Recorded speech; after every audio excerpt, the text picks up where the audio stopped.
pavasarinė gera nuotaika ir saulutė priminė tokius istorinius laikus, nuo ko viskas prasidėjo. Tai yra įmonės Karkasos istorija. O prasidėjo viskas nuo to, kad aš pats asmeniškai susidūriau su karkasiniais namais. Tai yra pats pradėjau lipdyti tą karkasą, statyti ir man tas darbas žiauriai patiko. Na ir aišku, prieš tai buvę įsitikinimai, kad verslas visų pirma, tik verslas, tas susijungia ir gavosi įmonė Karkasa. Po to, aišku, mes tobulėjom, plėtėsi darbuotojų kolektyvas, brigados visokių nuotykių ir gerų buvo, ir nelabai gerų, iš kurių mes pasimokėm, gavom pamokas, tas pats sutarčių rašymas, bendravimas su klientais, supratimas klientų norų ir, aišku, tobulėjimas. Tai yra, mes stengiamės tobulėti, daryti tas paslaugas vis kokybiškesnės, kad klientui būtų vis patogiau. Taip gavosi, kad mes jau tapome daugiau subrangovinė įmonė, kuri tiesiog persamdo kitus žmonės darbams,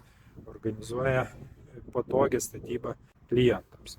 Tokia istorija. O dabar dar ir namus pardavimai pradėjom statyti. Atrodytų viskas paprasta ir elementaru, bet tai eina daug metų darbo ir patirties. Ir svarbiausia, ką norisi akcentuoti, kad kas palaikė šitą ir palaiko toliau, tai yra atsakomybės jausmas. Nes kai prisiemi atsakomybę, tai tu mokaisi iš klaidų ir sugebi siūlyti vis geresnę ir geresnę paslaugą ir galiausiai nuo to laimi tiek pats, tiek įmonės klientas, tiek darbuotojai, tiek visi žmonės aplinkui, kurie susideda su mumis. Ačiū Jums už dėmesį. Iki kitų susitikimų.